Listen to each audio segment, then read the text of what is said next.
नमस्ते दोस्तों, मैं सुमन शर्मा आप सभी का स्वागत करती हूँ आपके अपने चैनल सुमन एजुकेशन हब में। आज के इस वीडियो में हम डिस्कस करने वाले हैं जीएसटीआर 7 से रिलेटेड जो है कुछ चेंजेस किए गए हैं, उन चेंजेस के बारे में हम डिस्कस करने वाले हैं। जीएसटीआर 7 देखिए जो है जो जीएसटी के ऊपर टीडीएस डिडक्ट किया जाता है तो टीडीएस की रिटर्न के लिए है और इससे रिलेटेड कुछ चेंजेस किए गए हैं। अब आपके माइंड में आ रहा होगा कि इसमें जो टीडीएस है वो डिडक्ट कौन करेगा, तो इसमें 3 कैटेगरी रखी गई है।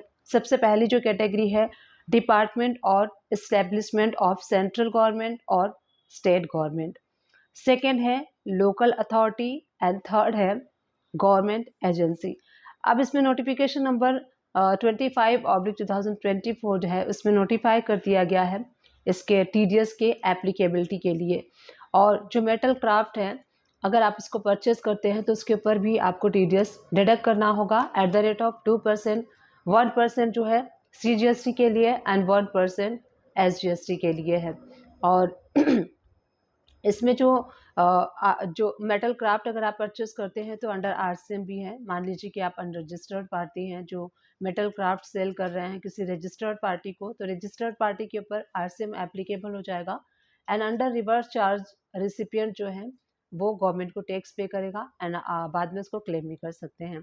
और जो ये टीडीएस है, टीडीएस मेटल क्राफ्ट के ऊपर जो टीडीएस है वो सिर्फ B2B सप्लाई के लिए, यानी कि जो मेटल क्राफ्ट सेल कर रहे हैं वो भी रजिस्टर्ड होने चाहिए और जिनको वो सेल कर रहे हैं वो भी रजिस्टर्ड होने चाहिए, यानी कि B2B सप्लाई के लिए मेटल क्राफ्ट के ऊपर टीडीएस आपको डिडक्ट करना है at the rate of 2%, 1% CGST के लिए एंड 1% एसजीएसटी के लिए।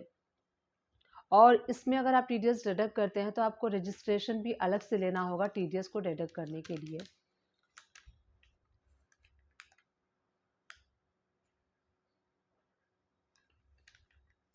जीएसटीआर 7 जो है इसका रिटर्न आपको एवरी मंथ करना होगा 10th ऑफ एवरी डेट को, यानी कि एवरी मंथ की 10 तारीख को आप जीएसटीआर 7 को रिटर्न को आपको फाइल करना होगा, चाहे आप नील रिटर्न फाइल करें या फिर अदर देन नील रिटर्न फाइल करें। जीएसटीआर 7 जो है उसमें आपको कुछ रिलैक्सेशन मिला था और नोटिफिकेशन नंबर 23/2024 में ये जो है वो रिलीफ दिया गया था, जिसमें कि जून 2021 के बाद का जिसका जीएसटीआर 7 का नील रिटर्न जाना था उसके लिए सब कुछ वेव ऑफ कर दिया गया, यानी कि पेनाल्टी और लेट फी वेव ऑफ कर दिया गया था।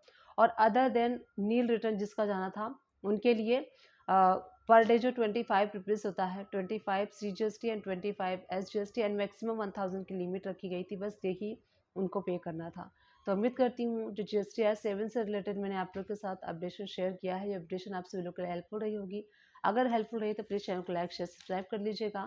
Thank you for watching, keep watching.